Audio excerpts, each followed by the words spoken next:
आज हम लोग डिस्कस करेंगे कोऑर्डिनेट ज्योमेट्री के बारे में। कोऑर्डिनेट ज्योमेट्री के बारे में हम लोग आज डिस्कस करेंगे। उनकी जो इम्पोर्टेंट की पॉइंट्स हैं ना, उनकी जो की पॉइंट्स हैं उसके बारे में हम लोग आज डिस्कस करेंगे। बहुत इंपॉर्टेंट टॉपिक है एग्जाम पॉइंट ऑफ व्यू से, अगर हम इनको पढ़ेंगे तो बोर्ड एग्जाम में बहुत सारे क्वेश्चंस पूछे जाते हैं इन टॉपिकों, इन चैप्टर से।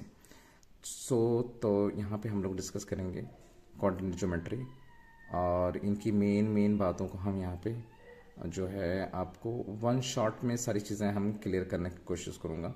सबसे पहले इनकी थ्योरेटिकल पार्ट को हम लोग डिस्कस कर लेते हैं और उसके बाद जो है ना न्यूमेरिकल पार्ट को हम लोग डिस्कस करेंगे नेक्स्ट वीडियोस में। तो सबसे पहले इस वीडियो में हम लोग उनके की पॉइंट्स को डिस्कस करते हैं। तो कोऑर्डिनेट ज्योमेट्री में जो की पॉइंट्स हैं, लाइक जो डिस्टेंस निकालते हैं। फॉर एग्जांपल अगर हम मिसालें दूँ आपको कि ये अगर आपकी प्लेन है, एक्स वाई प्लेन है, एक्स वाई प्लेन में दो पॉइंट्स हैं आपकी, ये पॉइंट्स हो गए और इस पॉइंट की कोऑर्डिनेट क्या है x1 कॉमा y1, और ये जो पॉइंट q है इसकी जो कोऑर्डिनेट है x2 कॉमा y2। तो हमें क्या करना है कि इन दोनों पॉइंट के बीच का जो डिस्टेंस है वो हमें फाइंड करनी है। तो कौन सा फार्मूला का इस्तेमाल करेंगे यहाँ पे, तो वो फार्मूला को हम यहाँ पे देखेंगे। यहाँ पे एक फार्मूला है like A be like P Q के बारे में हम अगर डिस्कस करें तो जैसा कि अभी हमने देखा पॉइंट पी, तो अगर हमारा ए और बी पॉइंट्स हैं तो उसके बारे में हम यहाँ पे डिस्कस करेंगे। A B under root x1 minus x2 whole square plus y1 minus y2 whole square. Simply कुछ नहीं करनी है आपको, बस x2 माइनस x1 करें या x1 minus x2 whole square, इनकी जो होल स्क्वायर होंगी तो ये अल्टीमेटली इनकी पॉजिटिव वैल्यूज हो ही जाएंगे। और यहाँ पे भी y2 माइनस y1 करें या y1 माइनस y2, इनकी वैल्यूज जो है ना स्क्वायर के फॉर्म में ये पॉजिटिव हो जाएंगे। तो ये इनके फॉर्मूला है डिस्टेंस को निकालने। If the coordinate is given, coordinates of 2 points are given, so in that case we will use this formula AB under root x1 minus x2 whole square plus y1 minus y2 whole square. So this is a very important formula, very important for distance, calculating the distance. तो ये formula का इस्तेमाल। दूसरा जो हम लोग है कि अगर आपका पॉइंट फॉर एग्जांपल ये आप कोऑर्डिनेट को देखें, अगर ये हमारा ये जो ओरिजिन है, ओरिजिन पे जो पॉइंट है उनकी कोऑर्डिनेट क्या होंगी 0 से। अगर हमें कैलकुलेट करनी है, अब दूसरी फिगर हम समझें, दूसरी फिगर से हम समझते हैं कि फॉर एग्जांपल ये अगर x है, x एक्सिस है और ये y एक्सिस है और ये दोनों जो लाइन आपकी इंटरसेक्ट हो रही है एक पर्टिकुलर फिक्स पॉइंट पे, दैट इज 0,0 ऑरिजिन, इसको हम ऑरिजिन समझते हैं, ठीक है, मानते हैं।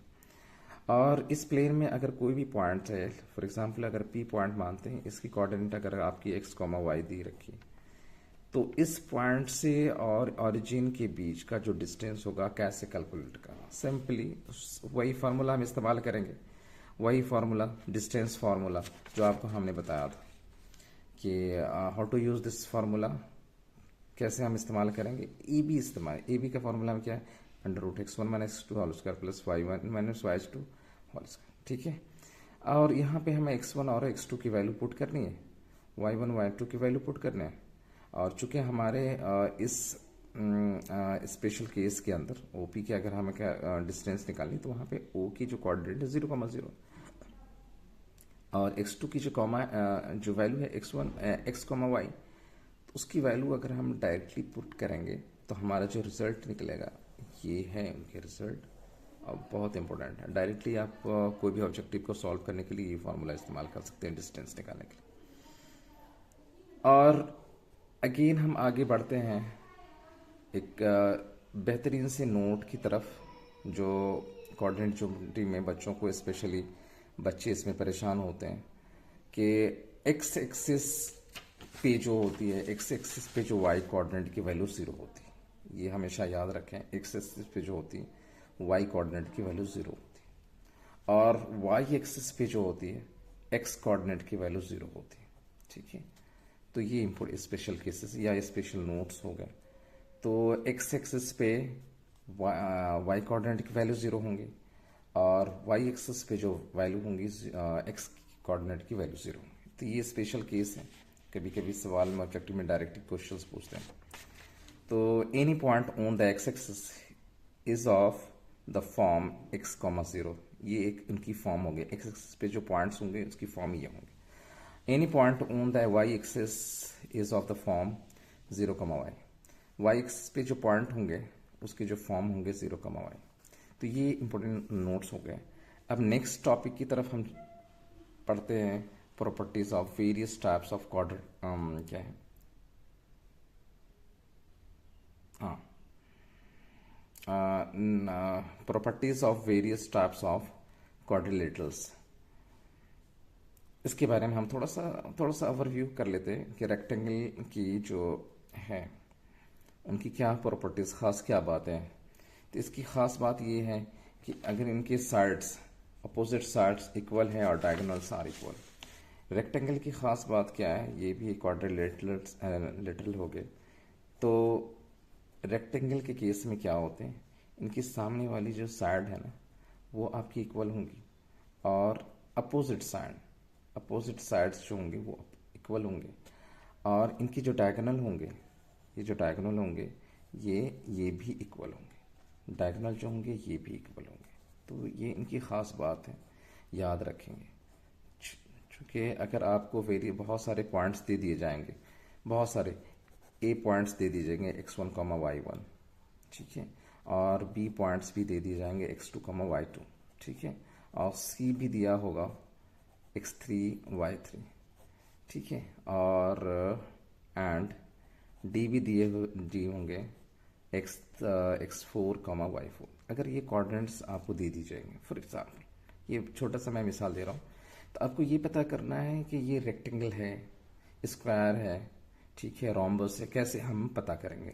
तो सबसे पहले हम जो पहला क्वाड्रिलेटरल्स है उसके बारे में हम लोग ने जो डिस्कस किया यहाँ पे, कि अगर आपका रेक्टेंगल है तो उनमें हमें क्या प्रूफ करनी है कि आमने वाली opposite side, that means AD which is equal to BC, ये आपको प्रूफ करनी, और डायगोनल आपको इक्वल प्रूफ कर देना है, that means BD equal AC। ये अगर आपने प्रूफ कर दी, ठीक है, ये अगर आपने प्रूफ कर दिया तो दैट मीन्स क्या हो जाएंगे इसका, कि ये उनकी रेक्टेंगल हो जाएगी। ये जो शेप होगा या जो ये क्वाड्रिलेटरल होंगे वो रेक्टेंगल कहलाएंगे, ठीक है। तो ये अब हम सवाल उठता है, ये हमें कैसे कैलकुलेट करने होंगे। सवाल ये उठता है कि हम ये AD और BC की वैल्यू कैसे कैलकुलेट करेंगे। चूँकि हम जानते हैं डिस्टेंस फार्मूला का इस्तेमाल करेंगे, AD कैलकुलेट करेंगे, BC कैलकुलेट, BD और AC कैलकुलेट करेंगे। देखेंगे वैल्यूज अगर बराबर है तो कह देंगे कि ये आपकी रेक्टेंगल है।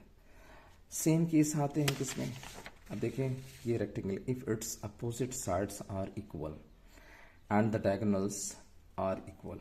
डायगोनल्स को हमें इक्वल प्रूफ कर देनी। अगर डायगोनल्स इक्वल हैं, दोनों डायगोनल्स अगर आपके इक्वल हैं तो क्या हो जाएंगे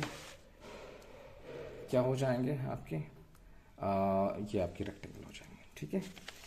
अब बढ़ते हैं स्क्वायर के फॉर्म में। स्क्वायर की क्या प्रॉपर्टीज है, if all sides are equal means उनके सारे साइड्स अगर बराबर हैं, and diagonals are equal means के उसके डायगोनल जो होंगे वो बराबर होंगे, तो स्क्वायर हो जाएंगे। वो जो शेप होगा तो ऐसे शेप हमारे क्या कहलाएंगे, स्क्वायर कहलाएंगे। पैरेललोग्राम के केस में क्या है, opposite sides are equal, simply opposite sides are equal. इसके केस में डायगोनल के बारे में कोई कंडीशन नहीं लगाया उन्होंने, ठीक है। अपोजिट साइड्स आर इक्वल होनी चाहिए।